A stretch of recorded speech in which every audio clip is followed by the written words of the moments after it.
Coffee time again, exposing the truth. Welcome to Coffee Time Again, exposing the truth. Dale at the microphone, the show that demonstrates how history repeats itself. He digs into the past, shows what happens, and how it is happening now. Follow the path of history to where it goes, then relate it to today to reveal the connections. The culture that forgets its history has no future. A history buff and loves to talk about it, going back as far as ancient Greeks and Egyptians and beyond. So grab your coffee, your chair, and listen to the show. Hope you enjoy. Good morning, good afternoon, world. This is Dale, and I'm the host of Coffee Time Again. And this is the show we have where we expose the truth. Today, we're exposing the truth with Wayne Baird. He's going to give us some medical information that he knows. He's been around for a day or two. So he gave me some good advice. I haven't been able to follow yet, but I will when we did a pre-interview. So I'm going to introduce him, let him take over and show you what it's like to know Wayne. Wayne, who are you? Thanks for having me on, Dale. It's my pleasure to be here. I'm a doctor, or Dr. Wayne Baird, and people call me just about anything. I could never get my mother to call me Dr. Baird, so I give everybody a shot to speak to me in whatever language is comfortable for you. I started out I was a biochemist, and then I became a chiropractor, and I did that for 25 years. And during that time, as I mentioned to you before, I never had somebody come in and tell me, Doc, excuse me, Doc, I'm having a real problem with my sense of self-worth, and I'm afraid all the time, and control seems to be a real big issue, and it's causing me to have real stomach problems and intestinal problems, and I have a difficult time having a bowel movement. Like I say, nobody has ever come into me and said that. But on the other hand, I've had countless people come in and tell me about their intestinal problems, their stomach problems, and their difficulty in having bowel elimination.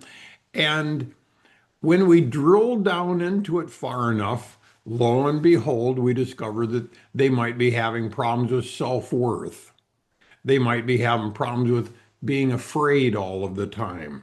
They might be having problems with too much control in their life. And when we create a shift in the beliefs that are behind those issues, then all of a sudden the stomach problems go away, the intestinal problems go away, and suddenly they're able to have normal bowel movements again.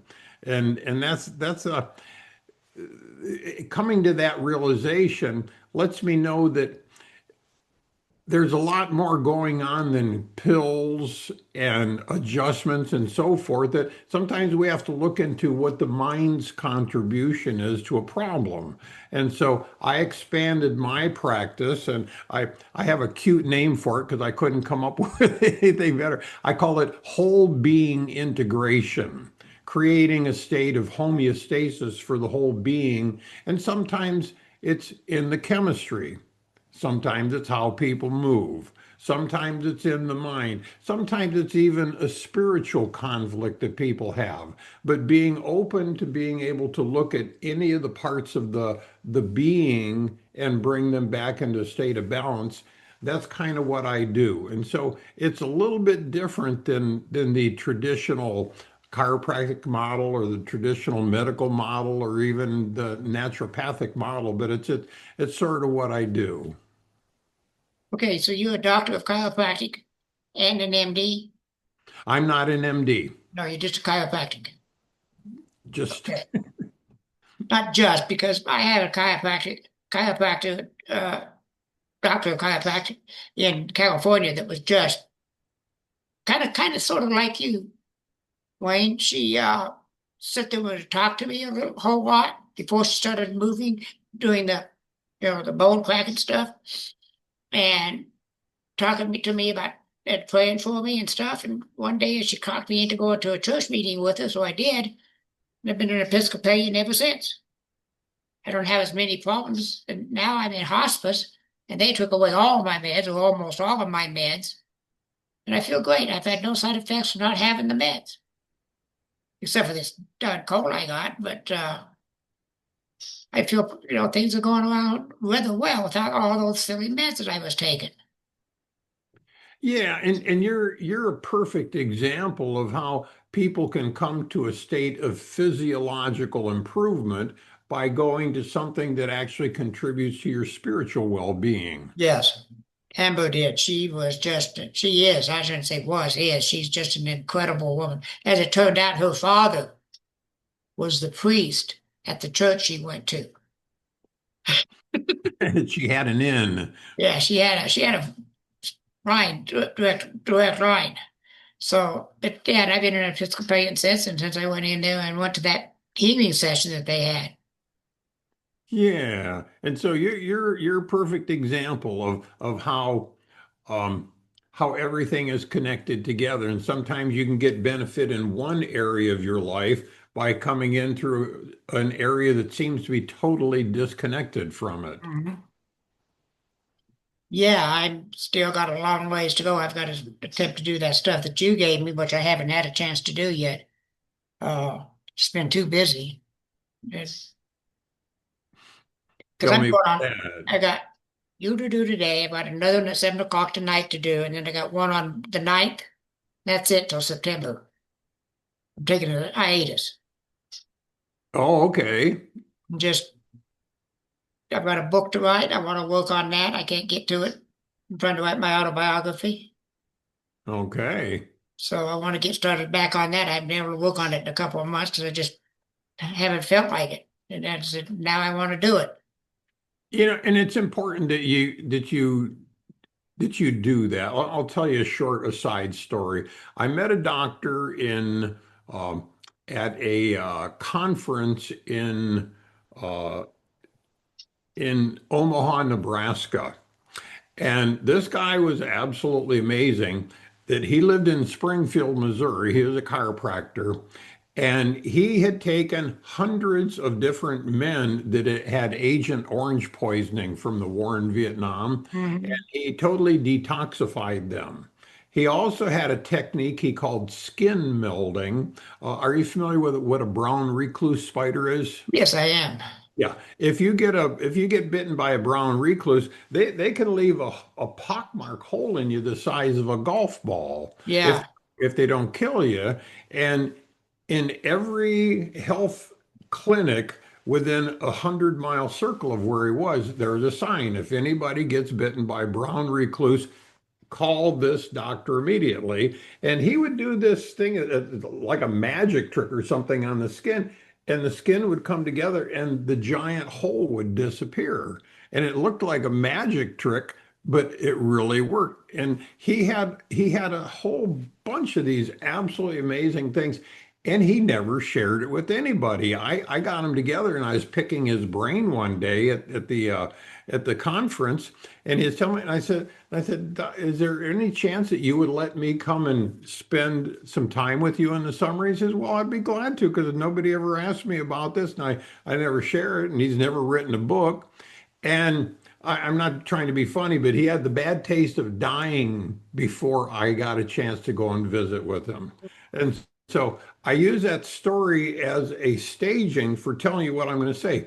If you have some amazing things that you've discovered in your life and that you can pass on, write it down and share it with the world, and make sure that you do that. Make sure that that's high up on your bucket list, and so that we get to hear about that, because heaven forbid you would pass away and take that all with you and not give us an opportunity to benefit from I that. have been, especially with my experience with Amber and finding the Episcopal Church. I'm not saying this works for everybody on the Episcopal Church, but it could, who knows? But I Yeah, did share it a lot, that story. It and will I'll be be looking and it forward to will be in the reading every book. word. It's just an incredible part of my life. It's going to be near the end of the book because it just happened in 2009,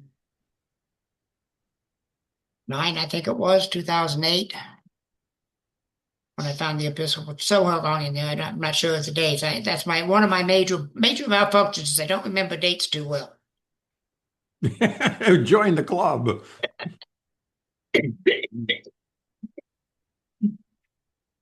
Excuse me a second. So what are your tricks?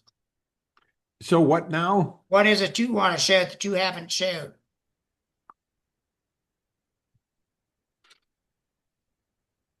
Well, I sort of gave you the overview, Yeah. and it would be fun to share a few actual case examples of things that are extensions or expressions of the work that I do. Yes, I think so Um, too. there are three aspects that all come together in my work. And one is the amount of freedom that a person has. In other words, and the way that I think of freedom, everyone has their own definition, and mine is to what extent is your energy sucked into you and contracted and causing you to be self-isolated, as opposed to what extent are you in a state of energetic expansion where you're connecting with life?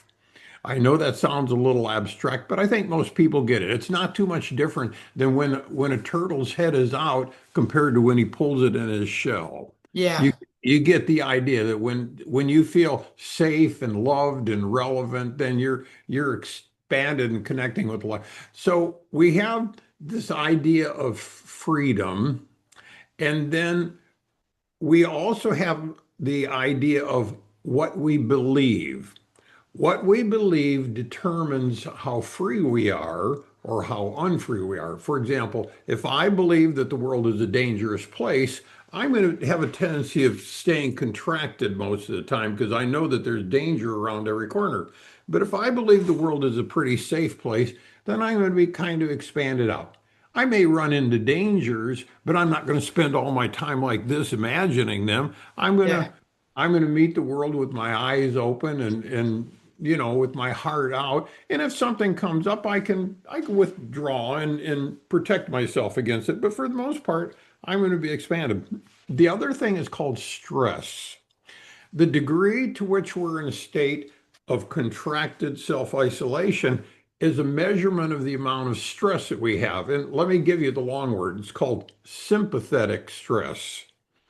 And what sympathetic stress does, if you don't know, it causes the valves in the intestines to close up. It causes a reduced amount of digestion. It causes the muscles to tighten up. And it's they call it fight or flight.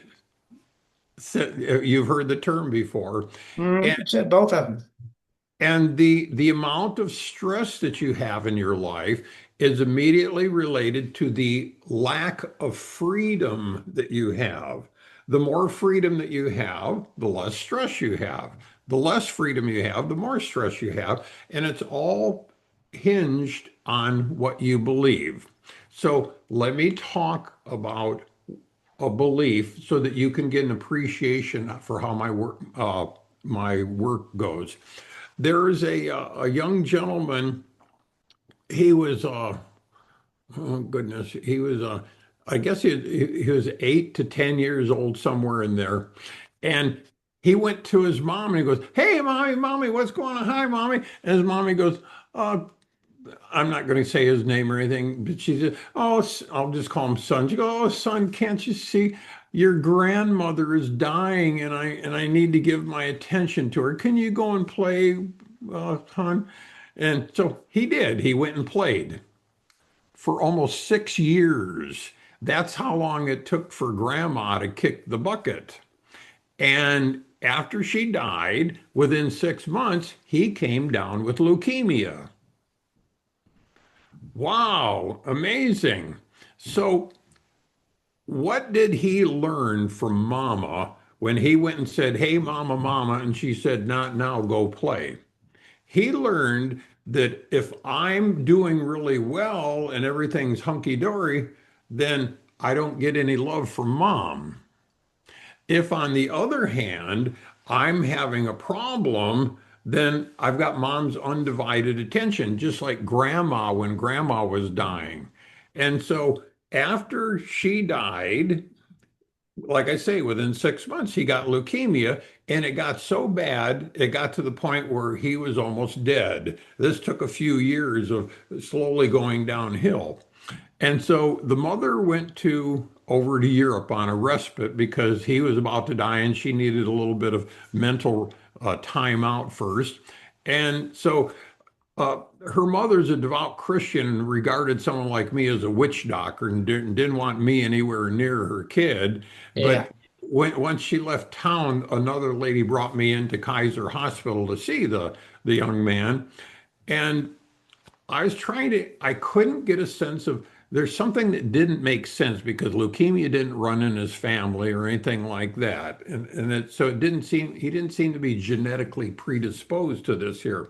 And so I asked him to tell me what was, what was going on in history. And he told me the story about his grandmother, how he had to play second fiddle or take the backseat role while the mother gave her priority attention while she was in her debilitating time of life. And I said, how'd you feel about that? And he goes, well, I understand. And I know that my mother loved her mother and it was important that she gave her time to it.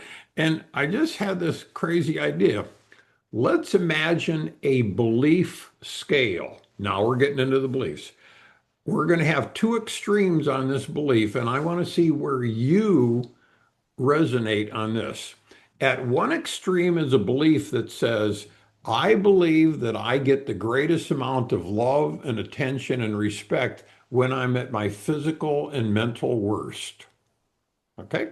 The other extreme says, I believe that I get the greatest amount of love and attention when I'm at my absolute physical and mental best.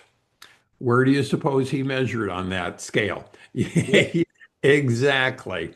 And so once that was clear, now he had been getting blood tests every day, and white blood cell count should be like 12 zillion micro units per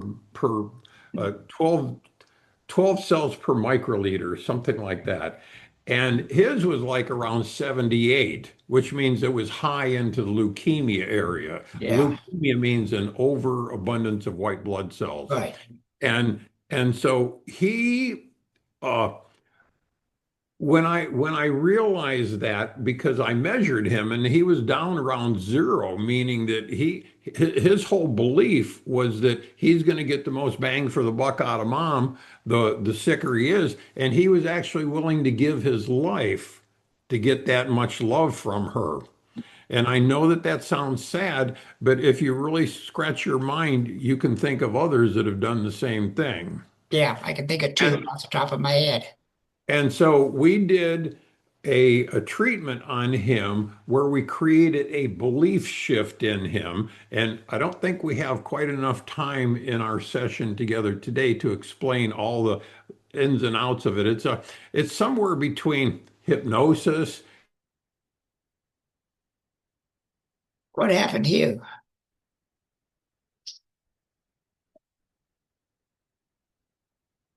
Oh, come on. Let's keep recording. And placebo, love, and so forth when I'm at my absolute best. And I finished the treatment with him and I came back. I came back the next day and he had another blood test every morning. They give him a blood test and it went from 78 down to 56. 56 million, it's 56 microliters, something. And I repeated the test on him. The next day I came back and it was at 27. So there's something, and it had been 78 stable. It wasn't like it was going up and down. It was up there and it was staying Mhm. there. And all of a sudden it went down. And I had to assume that it had something to do with the treatments that I was doing. And so I did one more treatment on him. And the next day I came in and he's sitting on the bed eating an In-N-Out burger and some French fries and a Coke, something he hadn't had in a couple of years that he was hungry for. And his blood test, he was down at 6. He was in the normal range in the white blood cell range. Right. And he was happy, and his girlfriend had come to visit him, and everybody in the room was just, and so um, the doctors told him, there's no reason for you to be in the hospital as long as you come and give us a blood test every morning. You can go home. And so he went home and he saw me every day, and we looked through some of his other belief system conflicts to see if any of the other ones were contributing to his downhill spiral. And we found a few of them and we worked them out. And when his mother came back from Europe and discovered that he'd been seeing the witch doctor, that she went into a rage, and suddenly he started going back downhill, Yeah. and they wouldn't let me see him anymore. And it didn't take that long, and he died. And he didn't die from leukemia because his leukemia was in a state of permanent remission. He died from internal bleeding because they had given him so much radiation Yeah. that his platelet count went down so far that he no longer had the ability to solve the bleeding. So he Mhm. died from internal bleeding due to uh, platelet loss that was connected to leukemia, which was now in remission, Yeah. and he passed away. So that's sort of a long story about what beliefs can do to you. Oh yeah. Uh, Beliefs are hard things to come by, but once you get through them, whichever one you want to believe, but once you get to the point that you're steady with it, things are going to change. They may change for the better, they may change for the worse, but they're going to change. Yeah. And in my cosmology, because we think that we get just the genes and so forth from mom and dad, but we actually get a hand-me-down of what they believe. Their thoughts and beliefs are implanted in us just the same as the brown hair and the blue eyes and whatever else you Mhm. inherit from. It's a part of the family, the family the family jewels that pass down generationally, and you're the latest recipient of it. Yes. And so it's real difficult to make a change if you are going against a belief that's a central belief in the family. Hmm.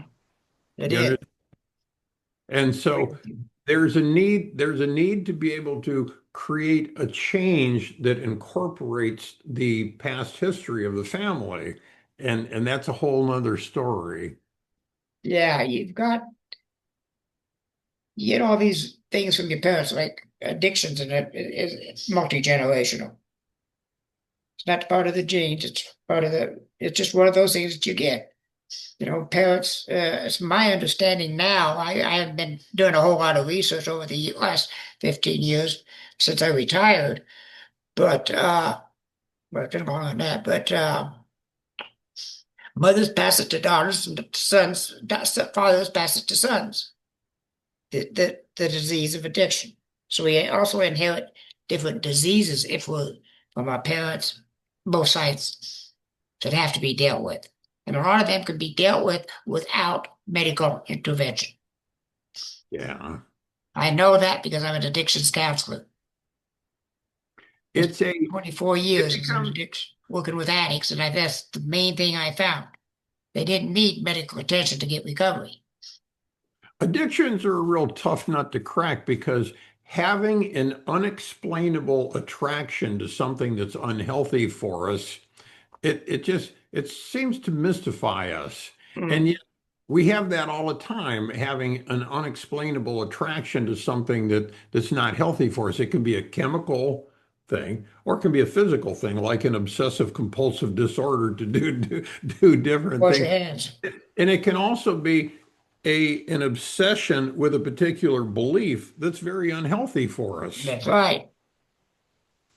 So yeah, those some of these things, we put God doctors on a pedestal in a lot of cases. Now, my personal doctor, I have noticed that I've got to get cut back now that I'm away from her because I had her on a pedestal. because she You, believed one of the things that I believed in. you had your mom on a pedestal? No, my doctor. Oh, absolutely. And since I've been away from her, I've noticed a couple of things. She believes in a lot of things that I believed in. Not necessarily good things, like I don't believe in taking medications. She didn't believe in it. She was trying to get me off medications. Hospice come in here and just said, you don't need them, took me off of them. No, none of this titrate down or take so many today and it will take so many tomorrow and so many the next day. No, they just took me off of them. I've had no side effects. Yeah. I don't take anything pharmaceutical. I take different nutritional products, but Yeah. heaven forbid if it comes with a whole page of side effects to look out for, it's not for me. No, I don't. I got to the point I don't even read the side effects on the few I'm taking now. I am taking a few now, uh, but hopefully I can get off those as I continue on through hospice, Hmm. particularly my mental health meds. I'll take 3 or 4 of them. Okay. Are you doing any of the nootropics? What I Nutraceutical? know. Things like NAD precursors and No, Neutrogena and things like that. no, There are I'm some taking things that, majority. See, I'd have to get my list to take a look at what I'm taking for mental health. I know I'm taking uh, Ativan, uh, Val, Val, Valzone, Valdazone, yeah, that's got a lot of side effects on it. but I haven't had any. It's the amazing thing, Wayne, is I've never had but one medication give me any side effects Oh, okay. all my life. Consider yourself fortunate then. I do. I consider myself very fortunate that I haven't had any side effects except for that one, and that was uh, one for my heart. I can't remember what the name of it is now, but it just gave me real bad cotton mouth. That's all it did. I stopped Hmm. taking, got rid of the cotton mouth, and that was Okay. that. If that's the max that you got, you're done okay. Um, and I've taken a ton of different medications over the years. The only one I didn't like, in fact, I don't like any of them, but the one that really got to me was Prozac. That turned me homicidal. Not a homicidal, Oh, yeah, I suicidal. heard that. Suicidal. It was rough on me, I tell you. Yeah, it's a remember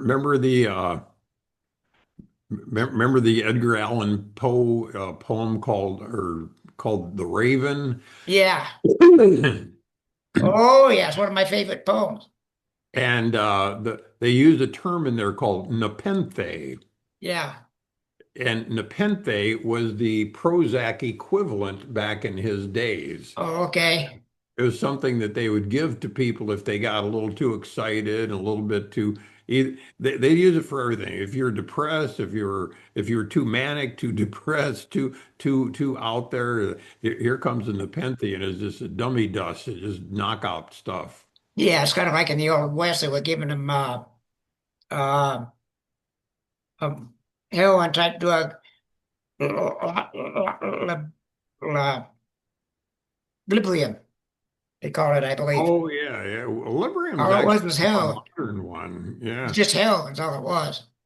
Yeah. If you were considered psychotic in any way, you were on Librium automatic. Yeah. Doctors just gave it away like candy.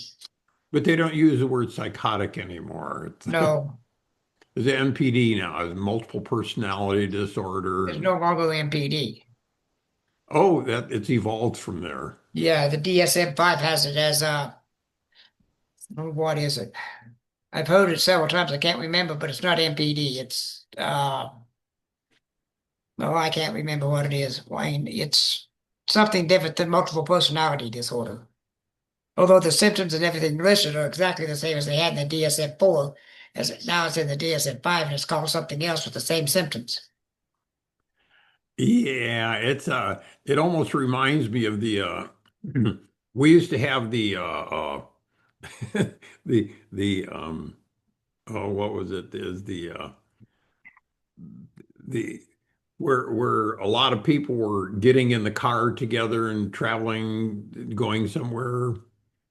um, the I don't know, there was a name for it, and then they changed the name to the Diamond Lane, Yeah, and then the Diamond Lane got changed to HOV, yeah. high occupancy, and Feedback vehicles. they keep changing the name of it, and it reminds me a little bit of that when they talk about different disorders, they keep giving it a different name if Hmm.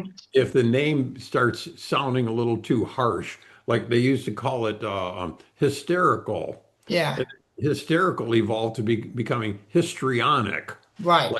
like it didn't have quite as negative of a connotation associated with. And then once they catch up with that and the histrionics start sounding bad, then they'll have a new name for that too. They'll come up with a new name and when they come out with the DSM-6, about 15, 20 years.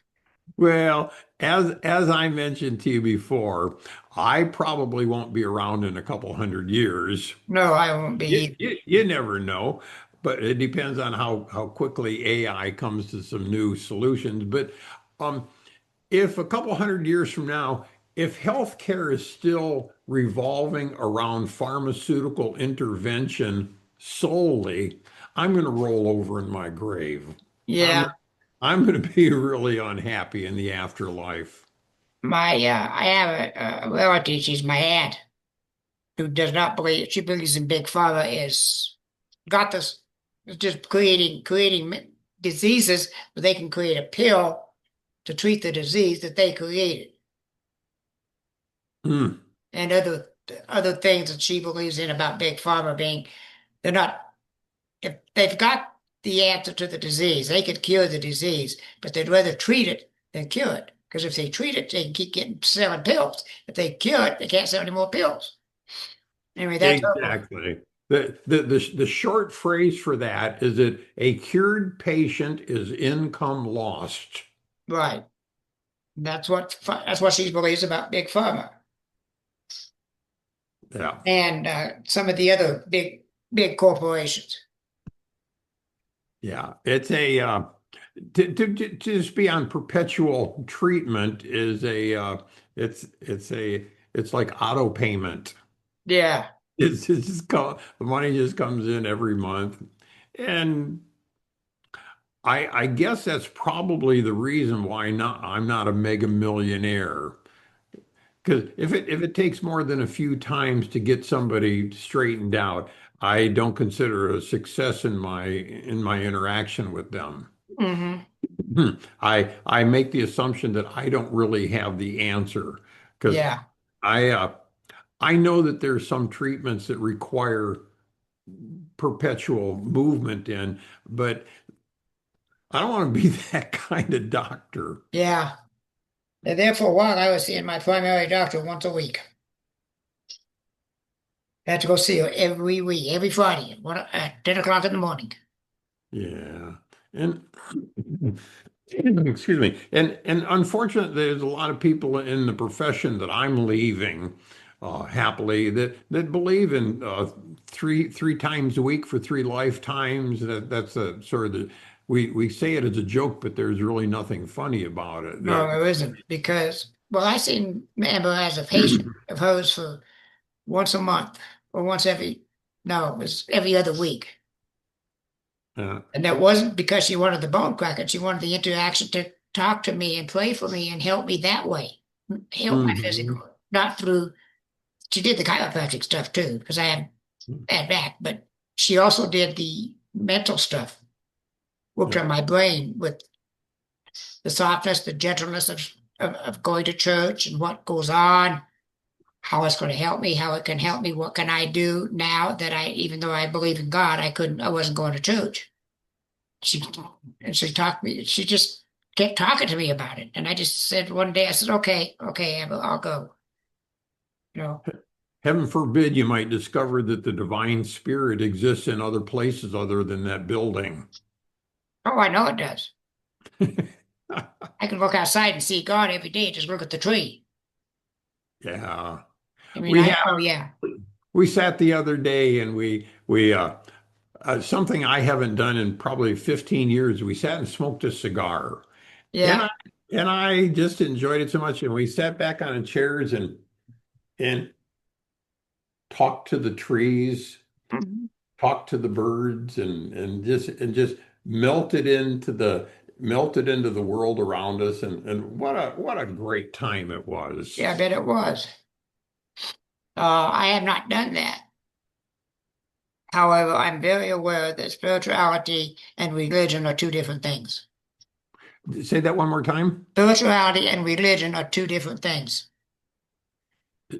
What and religion are two different things? Spirituality, Oh, okay. two, two One of different. my books, uh, I have a series of books called uh, The Ultimate Journey.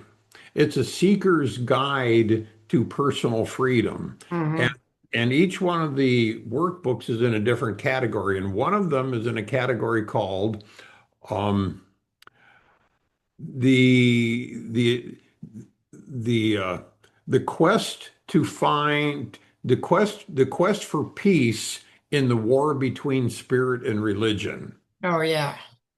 So, as Well, soon as you said that, you remind me of a book, and this was many years ago. I wrote that one. yeah. I as AA puts it, spirituality, no, religion is for people who don't want to go to hell. Spirituality is for us, those of us who don't want to go back. The way AA defines it. And that's a pretty good definition. Because Yeah. you go to the church, you listen to the preacher, and they're preaching hellfire and damnation, some of them, you know, and I can't handle that. I just cannot handle that system. They got the snake handling churches, and you got this kind of church, you got that kind of church. They're all, I think, just looking for tax deductions. What I think, some of these, like these mega churches and stuff, they're just no. I go to church. I do. I'm not going to deny it. I love my church. I love my people in the congregation. They're great, great, great people. The priest she's just an incredible woman. But I also have my spirituality, which means I hug the tree.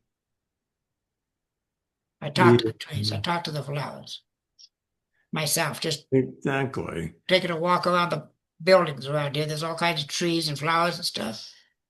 Yeah. And I get Do you some know, funny looks sometimes, but I don't care. do you know what a lava lamp is? You remember Yeah, them? I remember them. The lava lamp has the big blob of stuff down at the bottom, and as Yeah, it heats up, little bubbles come out of it, and they travel around, and eventually they come back in and reemerge back into the big bubble. yeah, And in my cosmology, the eternal domain is like the big blob, and all the little bubbles is like the here and now domain that everything eventually reemerges back into the eternal domain, the big blob. It's just yeah. kind of like a lava lamp Yeah, that theology. sounds pretty good. That sounds interesting to me. And the nice thing is that there's I've had people come to me and we talk about auras and things like that that seem Hmm. kind of frou-frou way out there, but Yeah, I'll take them out and I'll stand next to a tree and you can't blink your eyes. And if you look along the edge of the tree, pretty soon the aura of the tree will reveal itself to you. And mhm. you'll see it sticking out like about this far. And Yeah, it shocks people that they see that. And that's part of the life energy that they're right. seeing. But then we go over to a telephone pole made out of wood, and they see the same energy field on the telephone pole. And so they rationalize it. Well, the telephone pole used to be a tree, so I'm okay that there's still life force energy. So then we'll go next to a metal telephone pole, and they see the same energy field there. And they start clicking to the idea that there's nothing in the here and now domain that's not a part of the eternal life force. You may think that a rock is absolutely inert and there's nothing going on, but if you look Oh, at rock on a submicroscopic level, you see this very busy. It's alive as a cricket jumping yeah. around. It's a live being that's doing its job, which is to be a rock.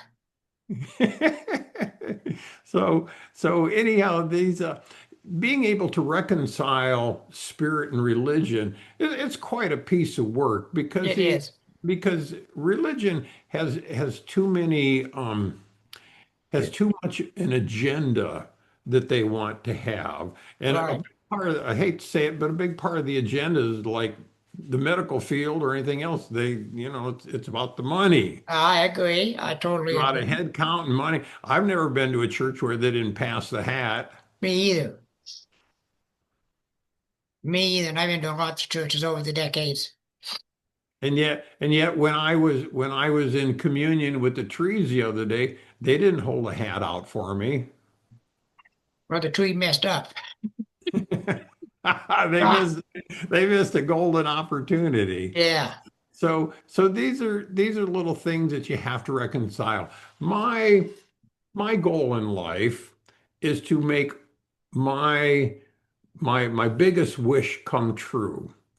I would love to see this planet become the kind of place that the family of the stars would feel proud to come and visit. Yeah. And that is not the case now.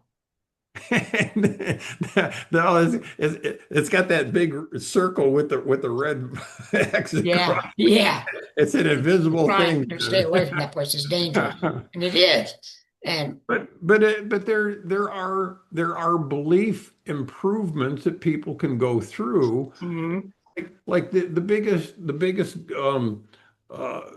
sport on this planet in my cosmology. I keep saying in my cosmology because it's just stuff that everybody gets to think about stuff that they like to. And you'd think that the biggest sport on the planet is soccer or football or baseball or basketball, but the way I see it, it's not at all. The biggest sport on the planet is making other people wrong. yes. And we do that all day long. Yes, we do. We do it. There's nothing that we do more than that. Imagine if you played soccer as much as you make other people wrong. Yeah. And so it's difficult to come to a state of unity with others when you're making them wrong all the time. Yeah, it is. And and and we have this belief that says the world is absolutely right and perfect, but only to the extent that it's like me. Right. And and to the extent that it's different, it's wrong. Yeah. How many people on the planet do you know that are just like you? The answer is God forbid any. not that many, God because forbid there'll be any of them. every snowflake is unique. Yep. And that's the promise of the eternal domain that you and I come from is infinite variety. Yes. I And totally agree with that statement. There's and to be able to honor our differences as opposed to make them wrong because they are different is probably on the wrong pathway. And once we get clear about that and we can start finding people in high regard and honoring their differences rather than making mhm, them, then we're on the right track to finally rolling out the red carpet and seeing the family of the stars going, that's the place I want to visit. yeah. And we'll get there. I believe that we're going to get there. I don't, I don't know when or how, but somehow or another we're going to just make a 180-degree turn.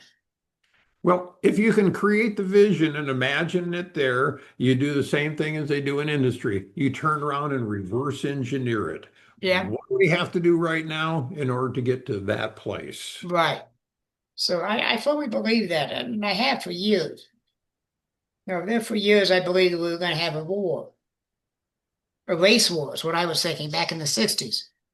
With all the riots and everything going on, we were going to have a major war between the whites and the blacks. Well, that didn't materialize, thank God. But wars we're in a war in the United States, and it's a civil war right now. It's the blues versus the reds. Yeah. And they are having killings, they're And the having problem, and the problem is there's violence. families where the wife will be one side and the husband will be the other side. And Yeah. they and how do you get past that war? It's not like the North and the South from the Civil War. It's like the war is right inside the household. Right. It is. So I don't know what's going to make the change or how it's going to happen. I don't know that. I don't have that inside knowledge. But I know something's going to come along that says, this is wrong. We have to make some changes and we'll start doing it. It's going to take some time. A lot of time. It's going to take some real changes in our beliefs Yes, that's because what starts. because the beliefs that are creating a lack of freedom and a greater level of stress are the ones that we need to bring our attention to. Right. I totally agree. And I don't know how we're going to do it. I just know it's going to happen. And So, that's why I do what I do. yeah. Well, you may be the one person that's going to get it started. I appreciate you having me on, Dale. It's nice to be able to share some of this with someone. Yes, it always is nice to share it. And I get it. It's going to take me a little while to get it published. Should be You done can in send about me a a week. link on it. I wouldn't mind to look at it. Well, when I get it published and advertised, I send a note to you saying it's on the air. It's in the various places you can find me in podcasts, and I'll send you a link to one of them, and maybe you can YouTube it. It'll be on YouTube. I don't know if you're familiar. Oh yeah, I'm on YouTube several Okay, places. so it'll be on YouTube. So it'll be there. It's also on iPad, uh, iMusic, or what are they? iTunes, I guess they call it. I know it's part of Apple. Well, I know it goes to Apple. Just send me a link because Yeah, there's billions of sites on YouTube. yeah, no, and mine Tough to comes up find. into two different ones. Yeah. And one of them's Dale Hutchison, and it comes up, and there's about 1,000 Dale Hutchisons before you scroll down to me. So I'll send you the actual thing. I've got it on a piece somewhere on one of my notes, somewhere in the computer is that address. I got to dig it out. I got to get the computer working. I got to get the hard drive working first on this one, my laptop, and my external drive. Neither one of them's working. Oh, okay. This was down for about a week. But anyway, we are running Is there low is on there time. an official goodbye thing that you go through? Some No, sort of. there isn't. We just talk until it's time to quit. We still got about 10 minutes, Oh, okay. I didn't realize that. How long are your broadcasts an normally? hour. Oh, okay. Because Yeah. some people it's a half hour, some people 45 minutes, and you're one of the rare ones that Well, I figure you're paying for an hour, you might as well get an hour, which is, I use that when I do counseling with individual counseling. You're paying for the hour, you get the full hour. I'll absorb the 15 minutes it takes me to write it up. Ugh. Actually, editing takes about 3 hours to edit one podcast. Yeah. And I'm not going to start on it for a couple of days. So, Since we have a little more time, is there anything else that you'd like to know from me? Any questions that have come up during the time? no, I've been asking as they come up. I'm curious. Did you say you're going to get out of the chiropractic business? You're going to retire?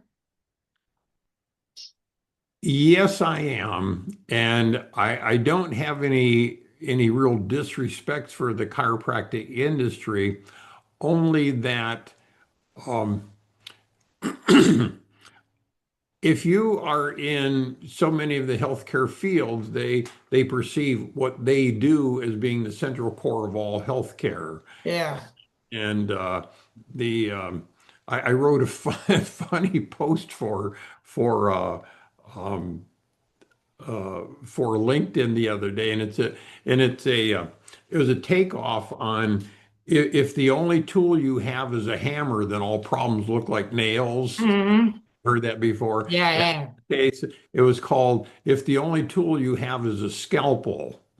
And it was a takeoff on a woman that came to visit me because she couldn't have normal bowel movements, and she had gone to see her medical doctor, and he told her that she had something called a pseudo obstruction of the bowel. Now, let's get clear. Pseudo means it's not real, Yeah. but there was an obstruction of the bowel, and he couldn't find a physical obstruction, so he called it a pseudo obstruction. Hmm.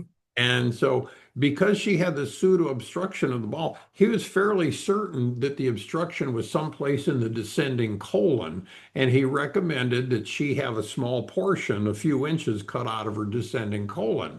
So she said, okay. So they whacked it out of there, and she went through months of healing. And when it was all healed, she still couldn't have a normal bowel movement. And so the doctor said, I think we didn't get all of it. We need to go in and get just a little bit more. And she kind of grimaced and she said, well, she went along with it. And so they took out another portion. And after the healing, she still couldn't have a bowel movement. And the doctor said, we're going to have to take out the rest of the descending colon down to the rectal opening and sew the rectum shut and give you a colostomy bag. And she said, no dice. And she said, I need extra opinion. And so she went to other medical doctors and they said, well, what'd your doctor say? And she explained his rationale. And they said, that sounds exactly like what I would say too. And so after getting enough backup, she agreed and she allowed them to take out the rest of her descending colon. She sewed up or she didn't, they sewed up the rectum and she came to me and she had this plastic bag hanging on her right side, Mhm. right where the small intestine ends and it goes into the large intestine. And the problem is she still couldn't have a normal bowel movement. It's it took about 5 minutes, and recall us talking about para or sympathetic stress. She was Mhm. in a state of sympathetic stress, and all of the valves in her intestines were locked up, meaning that they interfered with the peristaltic movement of Mhm. food going. It's like a worm. The worm goes squeeze, squeeze, squeeze, squeeze, and that's what's called Yeah. peristaltic movement that moves the food through the system. And Right. if the valves are locked up, then the food can't move through. And Right. that's what she had. She had stress that was interfering with the food moving through. And so we identified some problems. She was having some abandonment problems with her family. She was having some fear problems. She was having some control problems, and there were several things that were contributing to it. And we did a long session on her that opened some of that up and relaxed her, and the valves in her intestines relaxed. And very soon after that, she had a class A level bowel movement that she hadn't had in years, Yeah. and all of a sudden it normalized her bowel elimination. She Yep. says, "That's it." I said, "Sorry, that's it." And she's freaking out because she had sacrificed Iced. whole descending colon, and that's why the article was called "If the Only Tool You Have Is a Scalpel," and I wish that was the only story like that in medical history. And it's not my goal to come out and trash the medical group because No. any group, whether it's chiropractic or naturopathic or medical or acupuncture, if that's your only tool, then you perceive all maladies through that lens. Are Yeah. you with me? And I'm so with you. that's why I'm an advocate for whole being integration so that you can try and look through as many lenses at a condition as possible so you can see all the different contributions to that Mhm. condition. You understand? Oh, I And, totally get it. Totally. okay. That's a lot And of that is my sister's a Buddhist, and she's mentioned some of that type of stuff to me. That's where you get total integration, where your mind, body, yeah, bring them together. there's three of them. There's mind, body, and spirit. I think I so. say the word integration like everybody knows what that means. And unfortunately, that's a word they use in this mathematical thing called calculus. Yeah, well, I don't know And, about calculus. and they use that all the time. And what it means is bringing into a state of togetherness or Right. unity. That's what integration Yeah. means. So I forget that sometimes I'll say things and people go, say what? Yeah. But it's worth explaining. It's coming to a state of unity through different uh, And once we start doing that individually, we're going to do it as groups, and then we're going to do it as bigger groups and bigger groups and bigger groups. And pretty soon we're going to have the whole world. that's my prayer. That's mine too. That's my prayer for years that we get over this. You know, humans are very combative. We've been that way since we were apes. Yeah. It's a we may be a little bit ahead of our time, Dale. And I just hope that if even five people are watching this, or 10, that they will share it with others. Yeah, So that's what that I hope is they share this. and the more people that get tuned into this idea, the less people will smirk at it Yeah. and so forth, and it'll start becoming a more accepted idea. Yeah. Do you have a That's the website? hope and prayer. Yeah, do you have a website? I use LinkedIn as a Okay. place because I have several websites, and the one that I used for I had a website called Chiro by the Bay for my chiropractic, but because I'm officially exiting Yeah. that professional domain, I am leaving that one, and Hmm. I'm actually in several other websites, but I'm intentionally not going to share them with you because Okay. they're in That's different fine. areas where I do writing and so forth, Yeah. and going to LinkedIn would probably be the best place because that'll connect. Because I'm on LinkedIn too. Okay, so I do. Because normally what I do is I put the website right above your head. And so as people are watching this thing, your website right there on every screen. I appreciate that, Dale. But since you And choose not to, and that's okay with me. yeah, absolutely. It actually And saves me some I work. see, I do Zoom conferences with individuals, Yeah. and what my goal is given the 8 billion or so people on the planet, seeing them one at a time is going to be quite a long process. And Yeah, so it will I, be an intensely long, but we got to go now. So okay, don't leave. I Just want to hang. start. I want to start doing my process with larger groups of people. Okay. So if you have a larger group of people, 10, 20, 30, that you would like to actually start doing some belief system Okay. transformation, I'm available for that. All right. We'll have to do it on Zoom, of Contact. course. And I've got my, right now I'm limited to just, no, I've got unlimited right now. That's going to change while I'm on hiatus. But anyway, don't leave. I'm just going to stop the recording, okay? Okay. Thank you for listening to the show. There are show notes and a place to comment at https://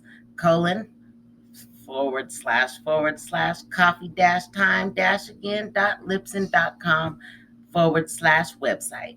He hopes that you liked what you heard and will tell others about him. Dale is attempting to get a following that both disagrees and agrees with him. He does not want yes men. If you disagree, wonderful. He is happy to have you here as a part of the Coffee Time Again team. Dale does not talk about the news of the day.